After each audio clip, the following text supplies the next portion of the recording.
목회건 사업이건 정치건 일단 공통 분모가 있습니다. 그 공통 분모는 하나님의 은혜가 임해야 된다. 사업장에, 정치 현장에, 목회 현장에 하나님의 은혜가 임해야 되는 것입니다. 무슨 일을 하든지 거기에 하나님의 은혜가, 역사가 임해야 된다 이것입니다. 하나님의 은혜가 임해야 목회 현장도 사람이 몰려드는 거예요. 어쨌든 간에 우리의 현장에, 우리의 모든 사역 현장에 하나님의 은혜가 임하기만 하면 우리의 모든 문제는 다 해결이 됩니다.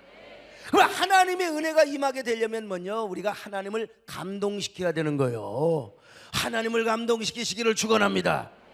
하나님만 감동하시면 우리의 삶은 완전히 달라지게 된다 이 말이요. 그러므로 오늘 우리 그리스도인에게 있어서 감동의 영성이 얼마나 중요한지 몰라요. 감동, 하나님을 감동시키고 사람을 감동시키는 이 감동의 영성이라. 우리 예수님도요, 딱 지나가다가 감동을 받으면 발걸음이 멈춰버렸어요. 나사렛 예수여 불쌍히 여기소서, 그 외침이 주님의 가슴을 울린다 이 말이요. 그래서 주님의 가슴을 울려 감동을 시키면 주님의 발걸음을 멈추는 거예요. 오늘 이 밤에도 주님의 발걸음이 여러분 앞에 머무르시기를 바랍니다. 아니, 우리 세den교회는 그냥 우리 주님께서 걸어가시다 화장실 앞에서 멈추시고 누가 지금 똥을 싸나?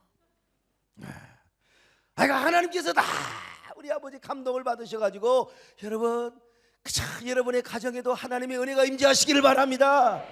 여러분의 육체에도 임하시기를 바랍니다. 아니, 예수님을 감동시키는 그 영성이 얼마나 중요한지 몰라요. 오늘 본문에 보면 예수님께서 두루와 시돈 지방을 가셨어요. 이 내용 잘 알잖아요. 이 딸이 귀신 들려가지고 이 귀신 들리는 여자의 모습을 생각해 보세요. 비만 오면 막 그냥 치마를 올리고 미쳐. 엄마가 그 모습을 보고 어떻게 그냥 비만 오려면 그냥 옷을 발라벗고 그냥, 이런 여자가 예수님에 대한 소식을 들었어요. 예수님에게 뭐라고 말합니까? 다윗의 자손 예수여 나를 불쌍히 여기소서, 저희 딸이 흉악하게 귀신이 들렸나이다.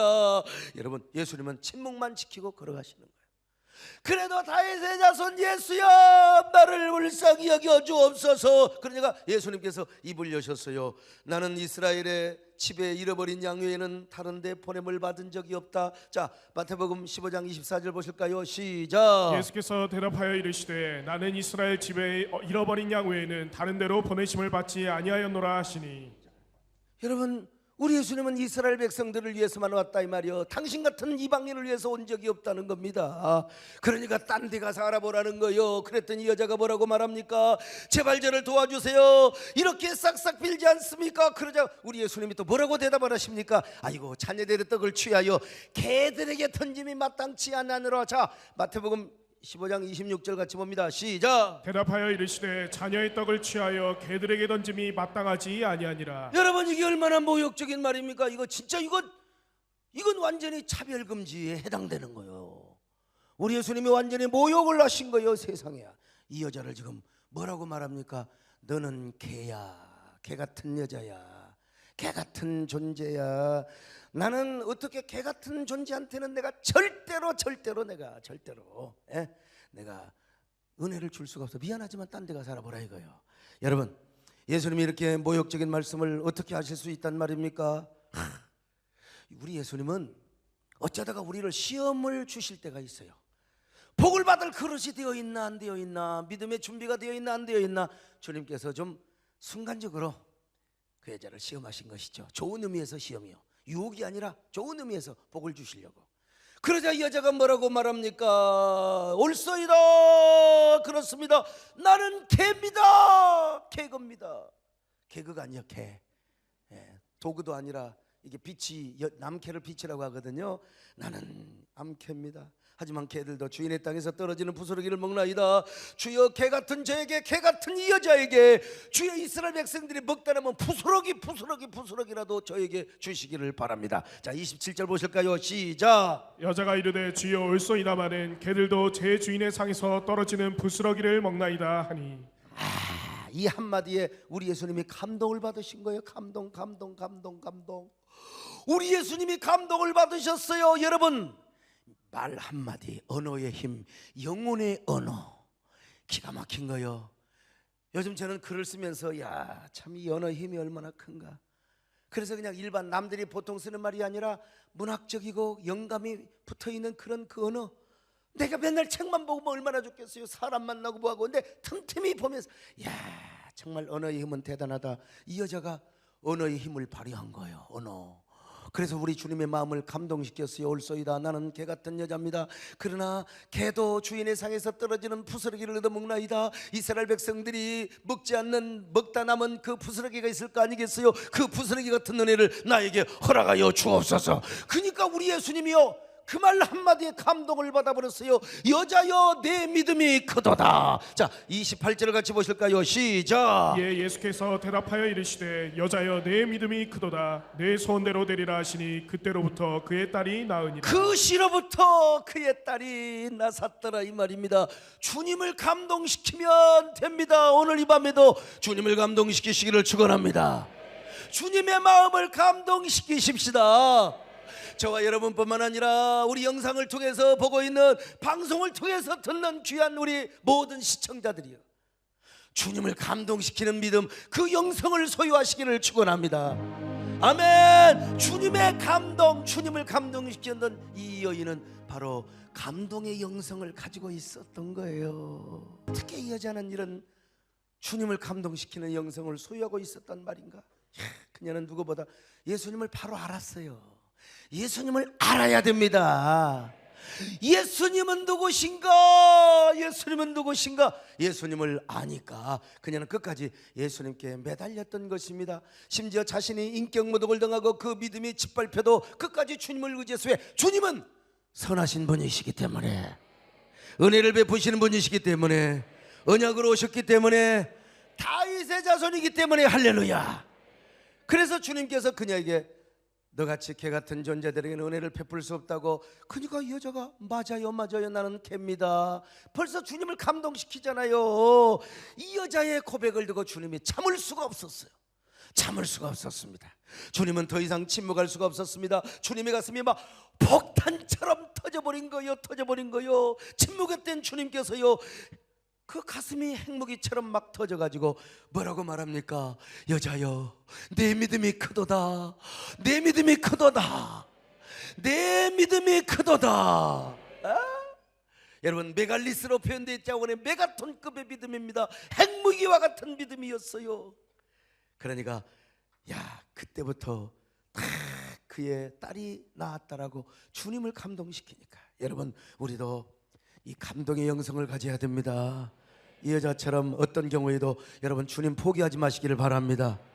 주님이 가끔 시험도 주실 때 있다니 우리 믿음을 흔들고 우리 믿음 반석 위에 잘 우리가 터를 닦기 위해서요 우리 주님께서 우리에게 시련도 주시고 주의 종을 통해서 어떨 때는 뭐 상처도 주고 그럴 수가 있어요. 그럴 때 상처받지 마시라니까 여러분. 그럴수록 주님을 더 붙드시기를 축원합니다. 나는 부족해도 주님은 부족하지 않습니다. 저는 체력이 딸리고 저는 뭐 부족할지라도 주님께서는 언제나 여러분에게 넉넉한 은혜를 주시는 것입니다. 그러니까 고난이 올수록 주님을 더 붙잡으시기를 바랍니다. 주님의 성전을 사모하시기를 바랍니다. 내가 어떻게 하면 주님을 가까이 할 것인가? 어떻게 하면 내가 주님을 더 사랑할 것인가? 어떻게 하면 내가 주님을 더 기쁘시게 할 것인가? 어떻게 하면 내가 주님을 더 감동시킬 것인가? 그럴 때 주님께서 감동을 받으시고 감동받으시면 우리의 운명이 달라집니다. 기적이 임하게 되는 겁니다. 그래서 기적의 주인공이 되는 것입니다. 역전 드라마의 주인공이 되시는 것입니다. 이런 감동의 영성을 소유하시기를 축원합니다. 근데 중요한 건요 하나님을 감동을 시킨 사람은 사람도 감동시켜요. 하나님을 진정으로 감동을 시키는 사람은 사람을 감동시키게 되어 있습니다. 목회든 사업이든 정치든 하나님 다음으로 중요한 게 뭐요? 사람이거든요. 사람을 넣는 것이 기본이고 사람을 움직이는 것이 기본입니다. 기본이요. 그래서 평양 만상 도방이었던 홍덕주 도방은 뭐라고 했냐? 여러분 장사 중에 장사. 그건 사람을 남기는 장사래요. 돈을 아무리 벌어도 자꾸 사람이 떨어져 나가네. 이상하게 회사에서 떨어져 나가고 자꾸 교회도 왔다 가불고 부목사들도 왔다 가불고 전도사도 그만다. 안 돼요. 여러분 왜 나한테 사람이 떨어지는가? 아니 나한테 문제가 있어요. 사람 남기는 장사, 사람의 마음을 얻는 이 감동의 영성. 자, 그런데 사람을 감동시키려면 예수 그리스도 안에서, 이젠 하나님을 감동시킨 후에 예수 그리스도 안에서 진정성이 있어야 돼요. 진정성. 세상의 노래를 부르는 대중 가수도요, 목소리 듣고 노래만 잘한다, 이거 반짝이야. 반짝. 물론 가창력이 좋으면 참 좋지요. 그런데 가창력만 좋다고 대중을 움직이는 건 아니에요. 대중의 가슴에 오래오래 감동을 줄 수 있는 이런 그 예술혼, 진정성이 있어야 돼. 오래오래 울림을 주면 그 사람은 계속 남아있어요. 사람들의 마음에. 저는 노래를 부르는 사람은 아니지만 저도 강단에서 살고 강단에서 집회를 하는 사람이요, 무대에 서는 사람이요. 그래서 노래하는 걸 보면 금방 압니다. 저 사람이 가창력만 좋아서 노래하는가, 목소리로만 하는가, 목구멍에서만 노래하는가, 아니면 예술혼이 있는 사람이요, 진정성이 있는 사람인가. 이런 사람은 오래 갑니다. 이런 사람 제가 만나보니까 공통점이 있어요. 영역은 다르지만, 다른 길을 걸어가지만 역시 사람을 대하고 무대에서 청중을 움직이고 사람을 감동시키는 뭔가 영역은 다르지만 다 있어요. 설교하고 노래하고 여러분 다르잖아요. 말하는 것과 여러분, 그 다음에 설교하는 사람과 가수가 어떻게, 그래도 보면은 공통 분모가 있는 거예요. 진정성이 있어야 돼요. 진정성. 자, 하물며 신앙생활이겠습니까? 목회와 설교는 더 진정성, 이에토스, 이게 있어야 돼. 이게 그래야 남을 감동시키는 것입니다. 우리 안내하시는 분들, 양육하시는 분들, 진정성이 있어야 돼. 진정성. 또 여러분, 우리 주차장도요, 그냥 이게 하다 보니까 짜증이 나죠. 성질 나죠. 그러나 진정성을 갖고 다 고개를 숙이고, 그래야 어쩌다가 이제 한 번씩 사고가 나긴 나는데, 진정성이 얼마나 중요한지만, 설교하는 사람이요, 목소리만 좋고 아나운서처럼 한다고 되는 게 아니요, 감동을 시킬 수가 없어요. 우리 웃음에도 진정성이 있어야 돼요. 헛웃음 치는 사람들, 헤헤헤, 아이고 어서 오시죠, 헤헤헤, 이걸 금방 보면 알아요. 저 새끼 헛웃음 치는구나. 절대 진정성이 있어야 돼요. 진정성에 이어서 남을 배려해주고 신뢰하며 섬겨주는 것이 필요합니다. 여러분, 남을 배려하고 신뢰하고 섬겨주고 이 사람을 세워주는 이런 그런 어떤 그런 걸 여러분 아셔야 돼요. 그럴 때 사람은 감동을 받고 움직이는 겁니다. 예수님도 이 사실을 강조하셨어요. 마가복음 10장과 마태복음 26장에는, 이 26장에서는요, 야고보와 요한의 어머니가 어느 날 예수님께 나와가지고, 아이고, 그 여자는 주님 앞에 나와가지고 아마 큰절을 했을지도 몰라요. 예수님이 영광 중에 오실 때 우리 두 아들을 주님의 하나는 오른편에 하나는 왼편에, 그러니까 우의정과 좌의정에 앉혀주시옵소서. 자, 마가복음 10장 7절 시작. 여짜오되 주의 영광 중에서 우리를 하나는 주의 우편에 하나는 좌편에 앉게 하여 주옵소서. 여러분, 이런 이야기를 듣고 얼마나 예수님의 열 제자들이 분이 났겠습니까? 막 성질을 났어요. 너희들만 좋은 자리에, 베드로가 그러고도 남았을 거요. 야, 우리는 들리려면 사냐, 이런 얌체, 이런 미제야. 제자들도 함께 덩달아 아마 화가 났을 거예요. 그럴 때 예수님께서 뭐라고 말씀하셨어요? 야, 너희들이 진정으로 크고자 하는 자는 섬기는 자가 될지니라. 으뜸이 되고자 하는 자는 섬기는 자가 되어야 된다. 자, 43절로 44절 봅니다. 시작. 너희 중에는 그렇지 않을지니 너희 중에 누구든지 크고자 하는 자는 너희를 섬기는 자가 되고, 너희 중에 누구든지 으뜸이 되고자 하는 자는 모든 사람의 종이 되어야 하리라. 로마 시대 때는 팍스 로마라고요. 힘으로 지배하는, 힘으로.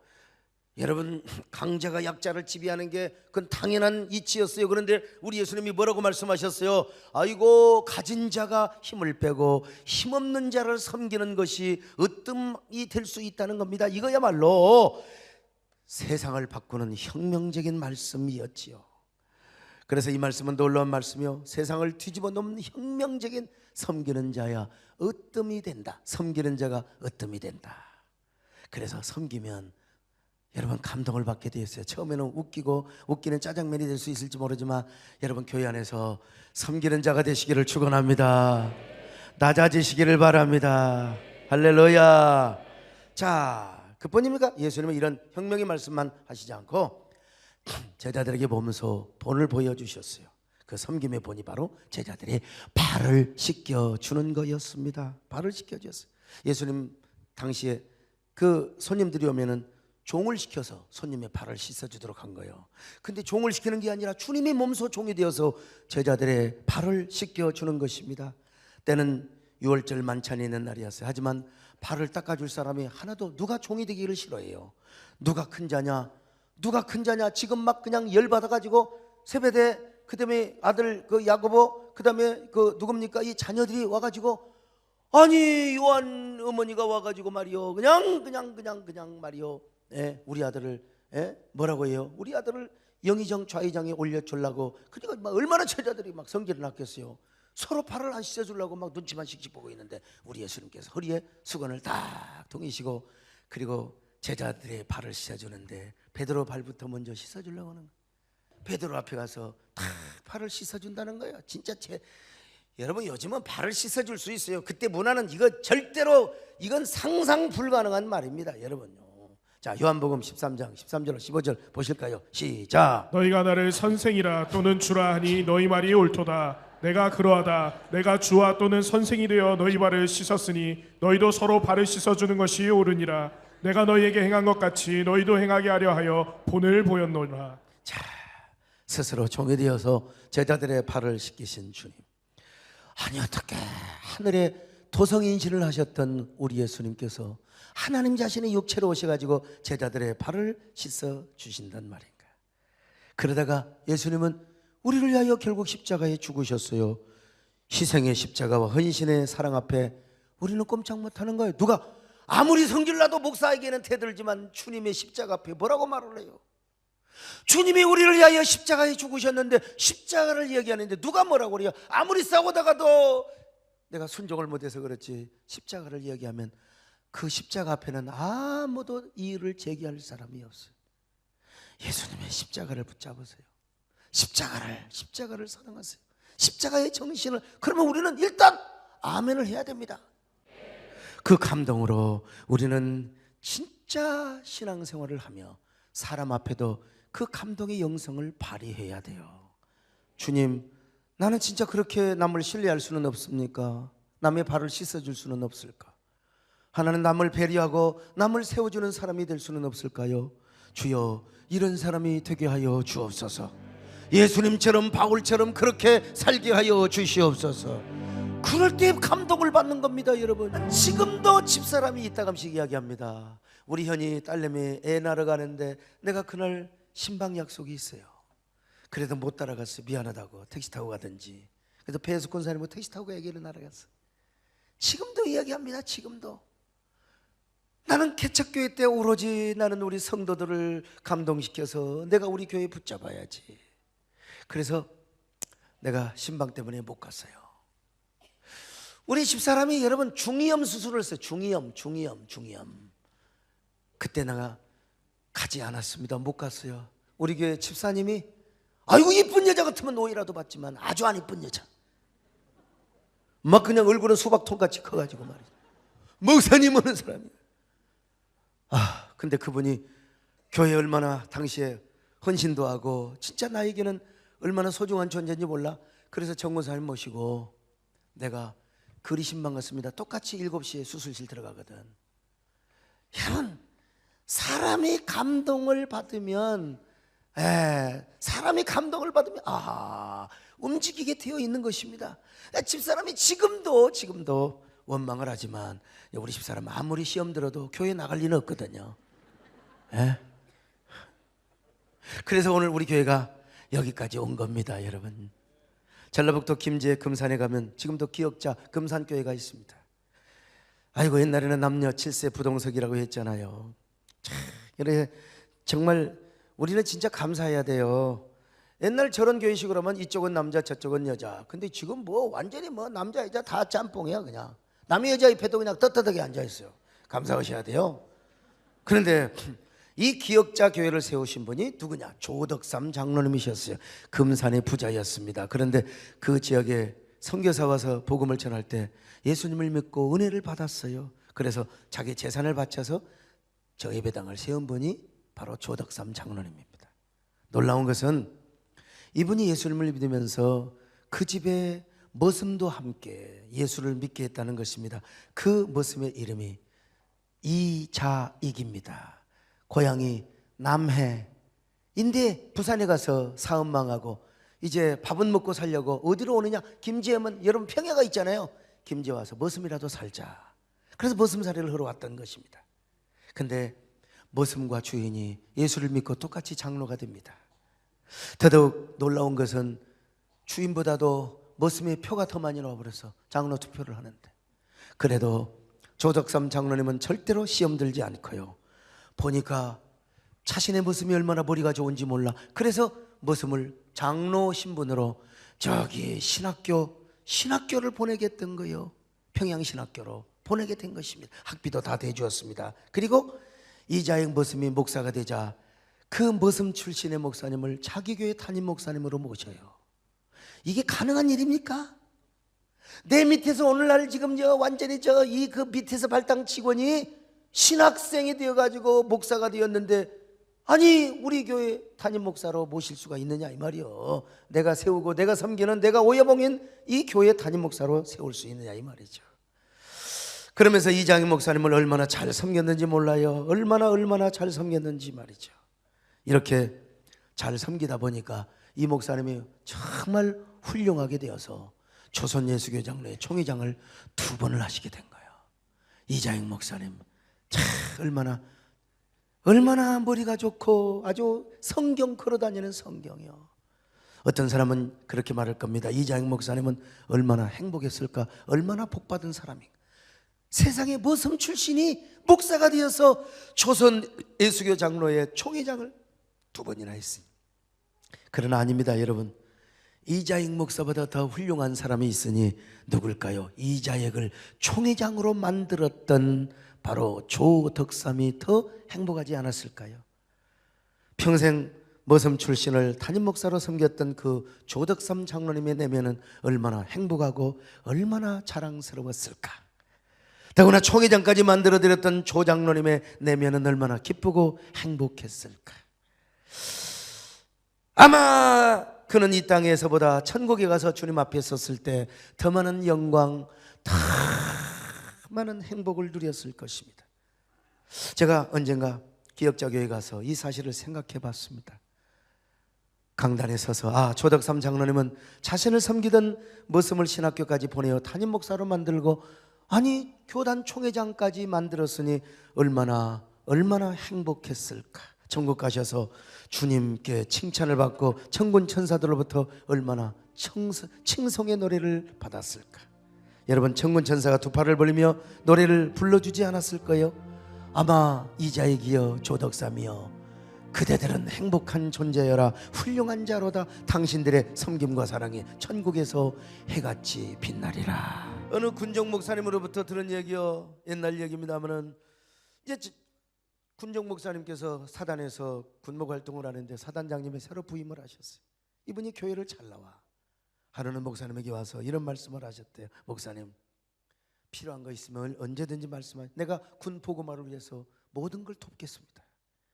여러분, 옛날에 사단장이 돕겠다고 하면은요 안 되는 일이 없습니다. 군대에서 사단장의 권세는 대통령보다 더 셌어요.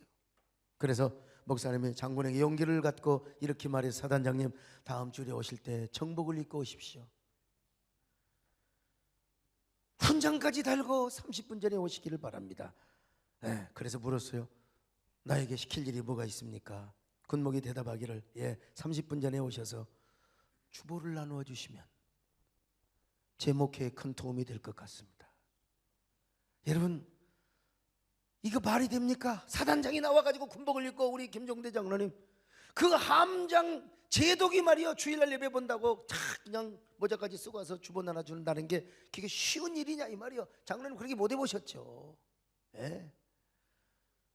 다음날 그렇게 하고 말고요, 다음 주일부터 사단장님이 별 2개를 단 정복을 입고 30분 전에 와가지고 주보를 나눠준 겁니다. 우리 교회도 그렇지만 안내위원들이 주보를 나눠줄 때 어떻게 합니까? 웃잖아요. 이 사단장님도 싹 웃으면서 잘 오셨습니다. 은혜 많이 받고 그리고 다음 주에 또 오세요. 그렇게 인사를 한 것입니다. 이등병이 와도 인사하고, 또 어떨 때는 다 커수경례를 하면서 소대장이 오고 중대장이 와도 인사를 하면서 주보를 나눠줬어요. 병사들의 손을 따뜻하게 잡아주면서 너무 잘 왔다고, 은혜 많이 받고 가시라고. 사단장의 그런 행동에 병사들은 몸둘 바를 모르고 감동을 받아버렸어요. 부대가 난리 났어요. 그날 오후에 야, 오늘 갔더니 세상에 사단장의 주보를 하나 주더라. 사단장이 고개를 숙이면서 그 수경일을 하면서 다음 주일에 또 나오라고 하더라. 그래서 병사들이 자기 뭡니까? 에? 그 병사들이 막 그냥 자기 막사에 가가지고 말이죠. 야, 우리 다음 주에 교회 가자. 사단장이 주보 하나 준다. 그래갖고 그 다음 주일에는 앉을 자리가 없어가지고 바깥에까지서 줄을 서서 예배를 드렸다는 이야기가 있습니다. 그 장군은 얼마나 훌륭한 장군인가, 얼마나 행복했을까, 주님께서 얼마나 기뻐하셨을까. 여러분 전도하신 분들 아시잖아요. 한 명 데려오는 게, 한 명 교회 데려오는 게. 우리 그 늦은 밤까지도 양육을 하시면서 다니는 여러분들이요, 그 1시간 동안 쇠가 빠지게, 1시간 반 동안 쇠가 빠지게 이렇게 사람들에게 감동을 주면 내 자신이 먼저 행복해지게 되는 겁니다. 여러분 교회 생활하면서 이런 감동의 영성을 가지시기를 바랍니다. 사명을 감당하시면서 남보다 나를 낫게 여기며 사랑하는 감동의 영성을 가지시기를 바랍니다. 그래서 사도 바울이 뭐라고 말했어요? 자, 빌립보서 2장 3절입니다. 시작. 아무 일에든지 다툼이나 허영으로 하지 말고 오직 겸손한 마음으로 각각 자기보다 남을 낮게 여기고. 자기보다 남을 낮게 여기고. 사랑하는 여러분요, 자기보다 남을 낮게 여기시기를 축원합니다. 근데 이놈의 성질 나면 안 되잖아요. 그냥 이놈의 성질이 문제라니까. 성질이 문제요. 그래도 주여 나보다 남을 낮게 여기게 하여 주시옵소서. 언제나 남을 사랑하게 하여 주시옵소서. 하나님을 감동시키시기를 바랍니다. 사람도 감동시키시기를 바랍니다. 여러분, 나는 우리 정권사님이 편찮으시고 행여라도 암이 있지 모른다고 할 때 내 가슴이 얼마나 무너진 줄 아세요? 왜냐하면 그분이 나에게 감동을 그만큼 주셔서 그래요. 아이고, 어떤 사람은 뭐 장모님인데 뭘 그러냐고, 뭐 뉴질랜드까지 안 가느냐고. 우리 교인들 말고 다른 외부의 뭐 목사 장로님들이 목사님은 그렇게 장모님을 그렇게 사랑하느냐고 모르니까 그러지. 내가 얼마나 감동을 받았으면 그랬겠습니까, 여러분? 참, 우리 권사님, 제가 신학교 다닐 때 서울에서 공부하고 금요일 저녁에 광주로 내려가거든요. 그럼 제가 제일 좋아하는 오뎅국, 메추리알 뭐 그런 거 이제 뭐 간장에다가 달여가지고 딱 준비를 해놔요. 아무리 빨리 와도 제가 밤 10시에 도착이 금요일 날. 그러니까 먼저 식사를 할 거 아니겠어요? 그러니까 우리 배영수 장로가 그때는 어리니까 메추리알도 먹고 싶고 오뎅도 먹고 싶고. 그런데 우리 정권사님은 배영수 장로에게 손도 못 대게 했어요. 주혜종이 먹어야 된다, 전사님이 와서 먹어야 된다. 심지어 콩나물까지도 배영수는 국물만 먹고 저에게 건데 좀 주제 그랬냐고. 그래도 이 사람아, 주혜종이 먼저 먹어야지.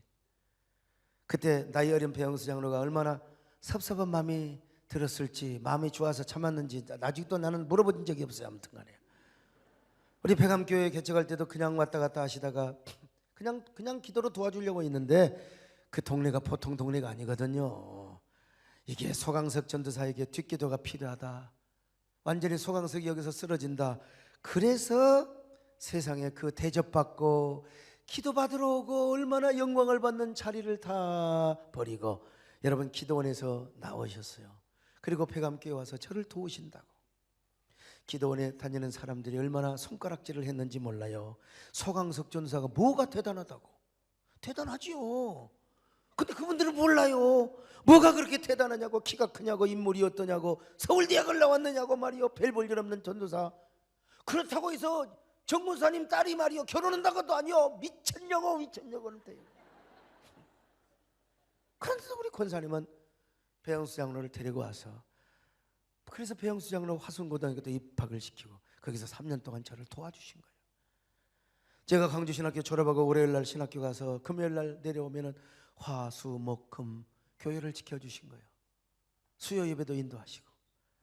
야, 그때 우리 교인들 참 대단한 사람들입니다. 뭐 젊은 과부하가 전도사하고 사니, 지금 생각해보니까 그런 말이 나올 것도 같더라고 보니까요.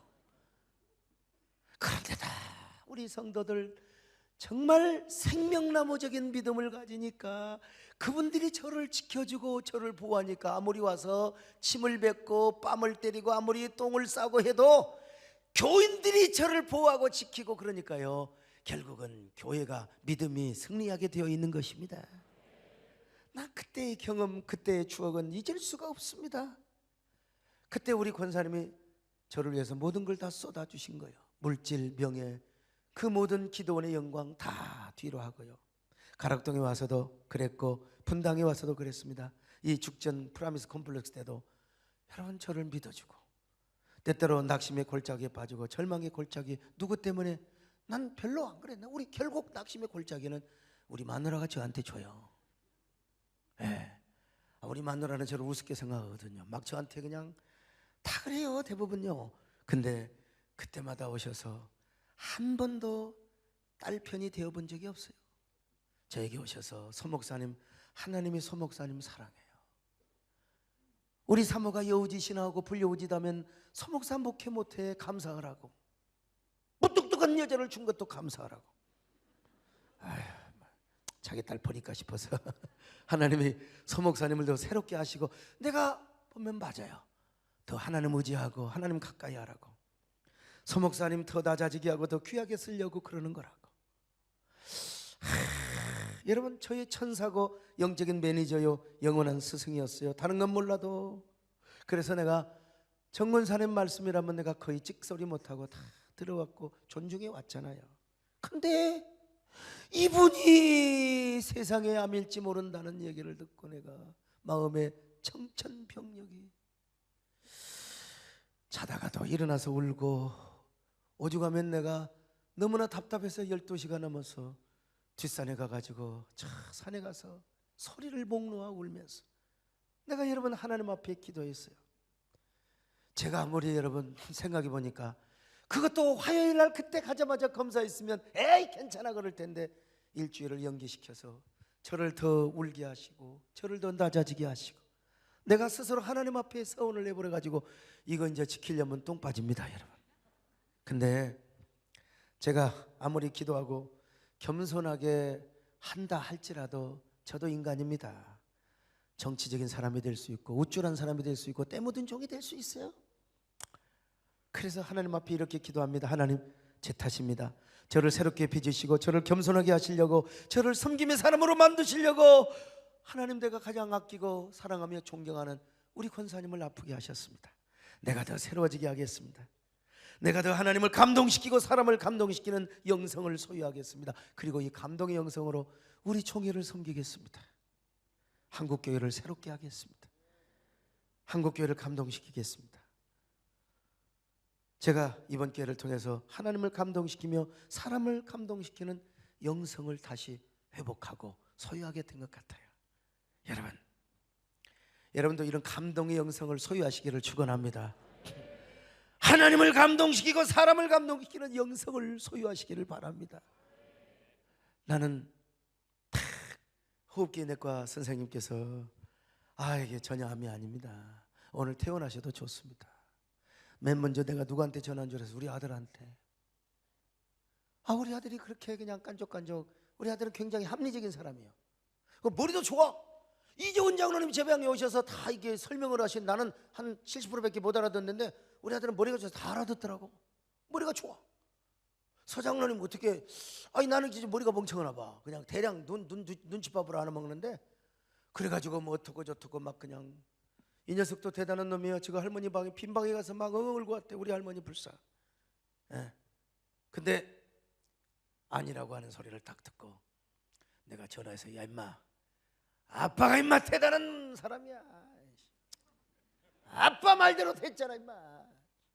뭐가 어쩐디? 야, 이스나 캔서 절대로 암이 아니야 새끼야. 아멘에 임마.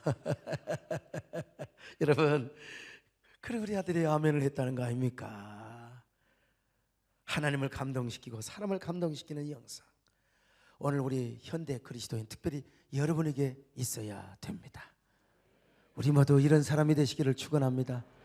다 나는 여러분을 감동시키고 여러분도 저를 감동시키고, 전도 대상자, 양육 대상자, 주차 봉사하는 여러분들이요, 다 식당 봉사하는 여러분들이요, 우리 다 이 감동의 영성을 가지고 하나님을 감동시키고 사람을 감동시키는 저와 여러분 되시기를 주의 이름으로 축원합니다.